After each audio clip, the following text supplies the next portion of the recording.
So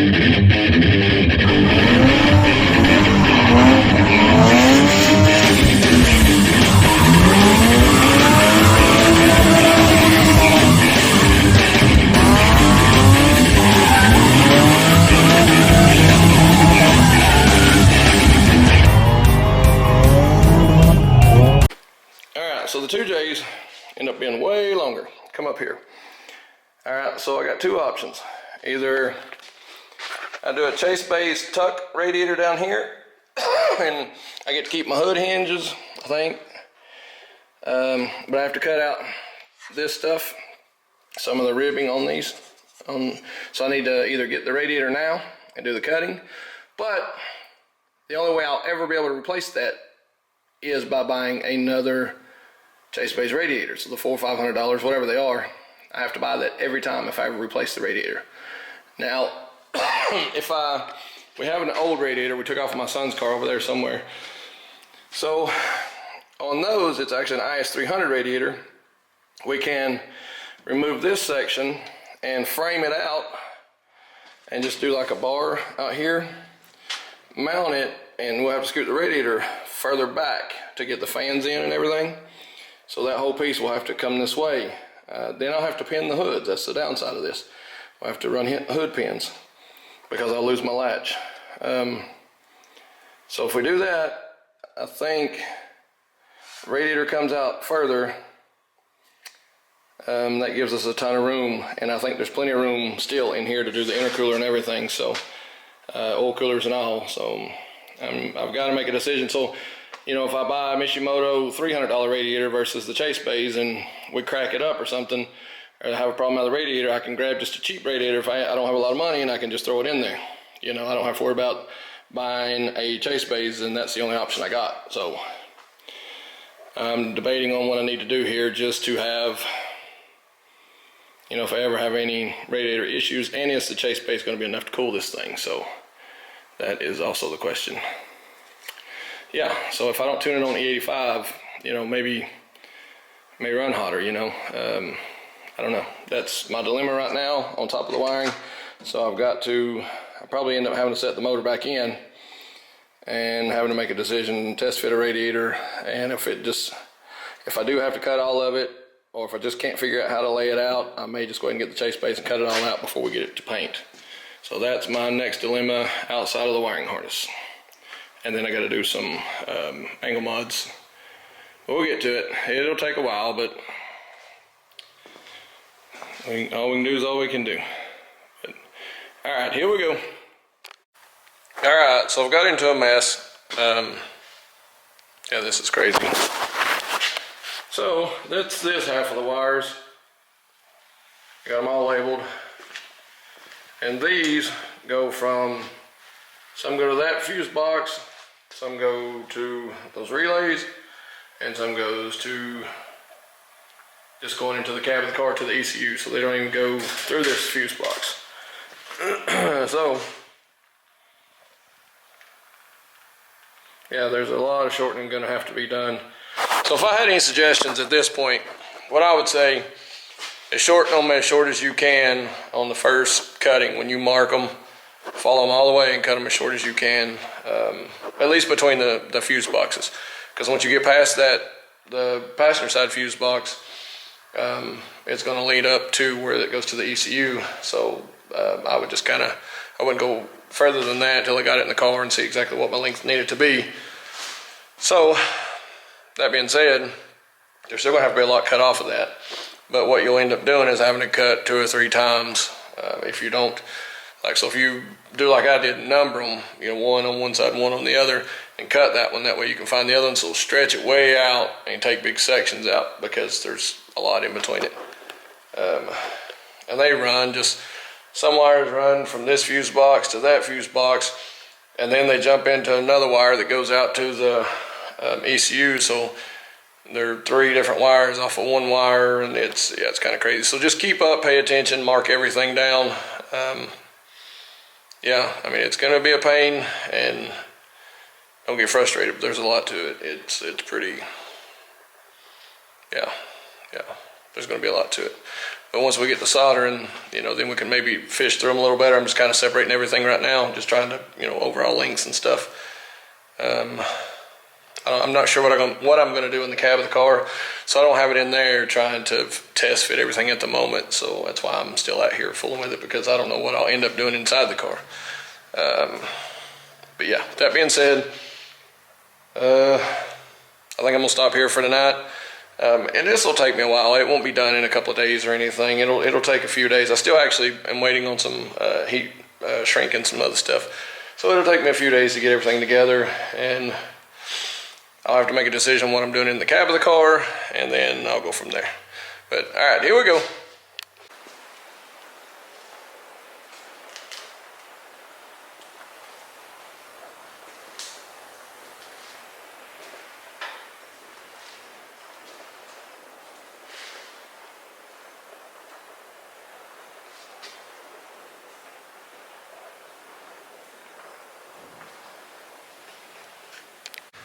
Alright, so my camera died the last time I tried to film this.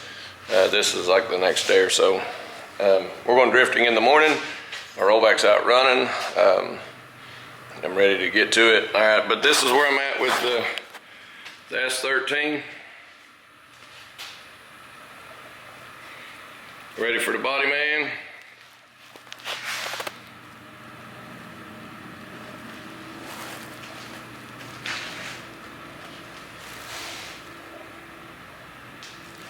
Alright, so what I did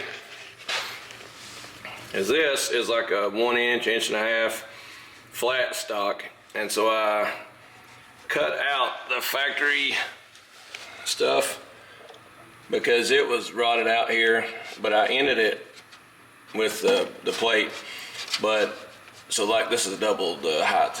So the reason I did this is if this would have landed down, you know, lower, then the whole piece would have been rolled more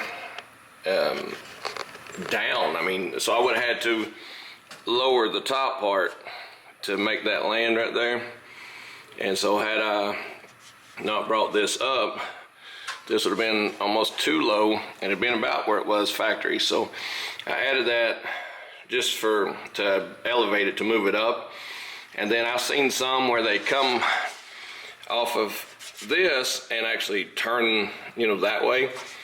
And so I didn't want to do that because, you know, that if you go, you know, back that way, well, that doesn't help you with your turning radius. That's what you're trying to get anyway right here. So that didn't work. So I went ahead and just went this way. I couldn't find a wider trailer fenders, so I had to get some more sheet metal and just follow the contour of that and add it to it. And then I just put 2 pieces of plate and followed that. My body guy will fill all that stuff in, but you can see I'm not a welder, but I ended it on the strut tower. I done it myself, never seen it done. I've never done one of these before. I finally got the welder working halfway decent. It still doesn't seem the best. It works. Doesn't work great. Then the primer is a acid etch primer, Raptor acid etch primer. That's what I used. Let me tell you, this stuff is awesome. Like, I mean, it really fills some of the voids and imperfections. So what I did on the sides is I just boxed it in on the corner, and I put a piece of angle down here. There's a piece of wire hanging, but still. And then I cut out the strut tower as far back as I could.